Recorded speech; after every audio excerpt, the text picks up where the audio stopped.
All right, today we're going to dive into one of the most common heart rhythm problems out there, atrial fibrillation.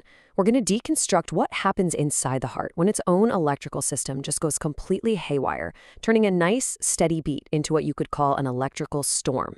So, to really wrap your head around this, let's start with an analogy.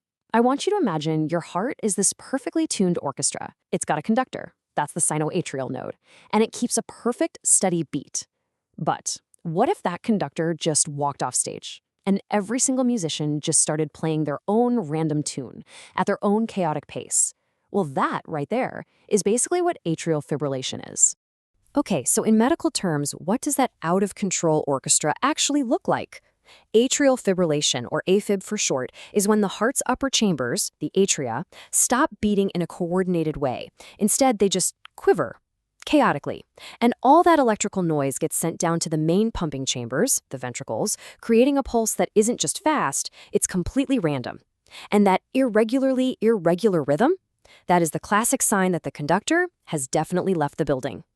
So, the big question is why? Why does this happen? To really understand AFib, we've got to look at what starts this electrical fire, and just as important, what keeps it burning. So let's get into the triggers, the underlying conditions, and all the risks involved. And listen, we're not talking about some rare, obscure condition here. Globally, we're looking at nearly 60 million people living with atrial fibrillation. It's the most common sustained arrhythmia that doctors see day in and day out, and those numbers are climbing. So yeah, understanding what's behind it is more important than ever. For AFib to really take hold, you basically need two key ingredients. Think of it like starting a wildfire. First, you need a spark. That's your trigger. It's usually a single rogue electrical beat, and it often comes from the area where the pulmonary veins connect to the heart.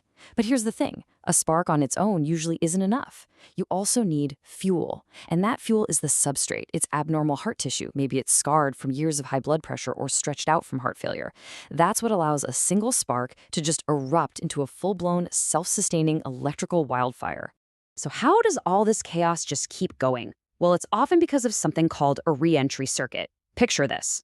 An electrical signal is just cruising down a highway, but suddenly it hits a roadblock, a bit of tissue that won't fire.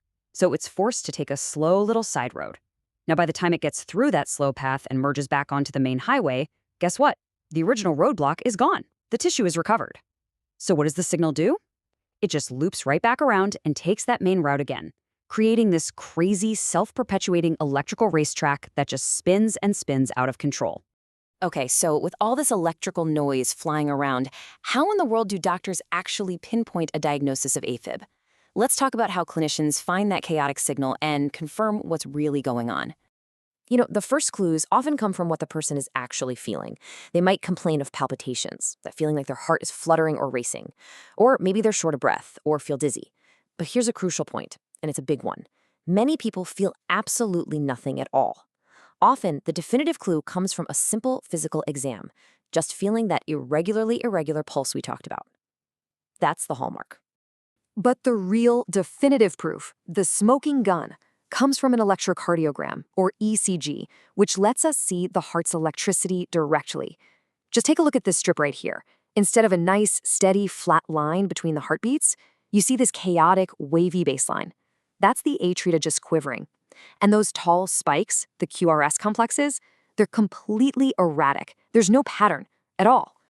And this table just lays it all out crystal clear.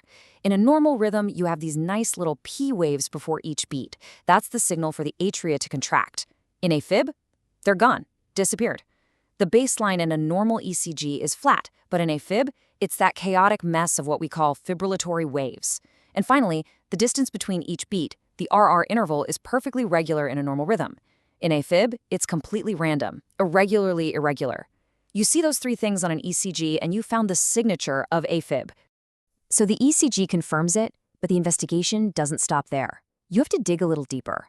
An echocardiogram, which is an ultrasound of the heart, is essential. It lets you inspect the fuel for the fire. Are there structural problems making the heart vulnerable? And if the AFib seems to come and go, a patient might wear a monitor for a day or two to catch it in the act. And of course, simple blood tests can rule out other sneaky culprits, like an overactive thyroid gland that can sometimes trigger AFib. It's also super important to know that AFib isn't just one thing. It's more like a spectrum. It can be paroxysmal, which means it pops up and then goes away on its own. It can be persistent, where it stays until a doctor steps in to stop it. Or it can become long-standing or even permanent. And knowing which type it is absolutely key because it helps shape the whole strategy. All right, so you've got the diagnosis, you know what type it is. What's the game plan? How do you actually go about taming this electrical chaos and managing all the risks? Modern management of AFib really rests on three core pillars. Think of it like a three-legged stool. You need all three for it to be stable. First, you control the symptoms, either by managing the heart rate or the rhythm itself. Second, and this is a huge one, you prevent stroke with anticoagulation. And third, you modify the risk factors. You go after the things like high blood pressure and obesity that are feeding the fire. Right inside that first pillar is this big, pivotal decision. Do we try to control the rate, or do we try to control the rhythm? And it is not a one-size-fits-all answer. For an older patient who doesn't have a lot of symptoms, just slowing that chaotic heart rate down, what we call rate control, is often the best way to go. But for a younger person who's really bothered by the symptoms and was just diagnosed, trying to get them back into a normal rhythm control might be the better goal. And of course, what the patient wants plays a massive role in this decision. And for this, doctors have a pretty impressive toolbox. For rate control, it's usually medications like beta blockers. For rhythm control, the options are broader. You've got electrical cardioversion, which is basically a reset shock for the heart. You've got antiarrhythmic drugs, and then there's catheter ablation. This is a really targeted procedure where doctors go inside the heart and basically create tiny scars to block those rogue electrical sparks. It's like creating a fire break to stop the wildfire from ever spreading. Now we get to that second pillar. And honestly, this might be the most critical piece of the entire puzzle. It's not just about how the heart feels. It's about protecting the brain. And this quote says it all. Preventing stroke is an absolute top priority. So you might be wondering, how does a heart problem cause a brain problem? Well, it's basically a plumbing issue. When the atria are just quivering instead of pumping, blood doesn't move through efficiently. It starts to pool and get stagnant, especially in this little pouch called the left atrial appendage. And what happens to stagnant blood? It forms clots. If one of those clots breaks free, it can travel straight up to the brain and cause a massive, devastating stroke. That is why anticoagulants, blood thinners, are so unbelievably important. They stop those dangerous clots from forming in the first place. And that brings us to the third pillar, which is all about playing the long game, tackling the root causes. We now know that aggressively managing risk factors can actually reduce how much AFib a person has. This means things like managing blood pressure, losing weight, exercising, cutting way back on alcohol, and treating stuff like sleep apnea. It's all about making the heart tissue, the substrate, a much less friendly place for AFib to live. Okay, so with all these strategies in place, what does life with AFib actually look like? What are the long-term outlook and the potential complications? Let's get into our final section. This right here is why managing AFib is so critical. A diagnosis isn't just a label. It's a major signpost for future risk. Just look at these numbers. The lifetime risk after being diagnosed, a staggering 41% chance of developing heart failure, over a 21% chance of having a stroke. These are not small numbers. They show that AFib is a serious condition with lifelong consequences. And all of this has led to a really big shift in how doctors think about the disease. It's not seen as just an on or off switch anymore. Now, the term you'll hear is AF burden. It's basically the total amount of time a person's heart spends in that chaotic rhythm. Someone with a few minutes a month has a low burden. Someone in it for hours every day has a high burden. And we now know the higher the burden, the higher the risk. So the goal has shifted from just stopping an episode to reducing the total amount of time spent in AFib overall.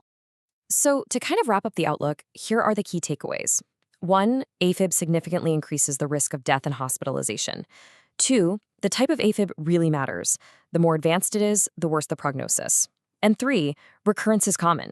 Even after a successful treatment, AFib can, and often does, come back. It just reinforces that this is a chronic condition that needs lifelong attention. And this brings us to what might be the single most important takeaway from all of this. Atrial fibrillation is not just a one-time event or an irregular pulse. It's a progressive disease that over time can physically change and remodel the heart. And knowing that forces this huge shift in perspective, from just reacting to episodes to proactively managing a chronic condition for the long haul. And that right there is the heart of modern AFib care.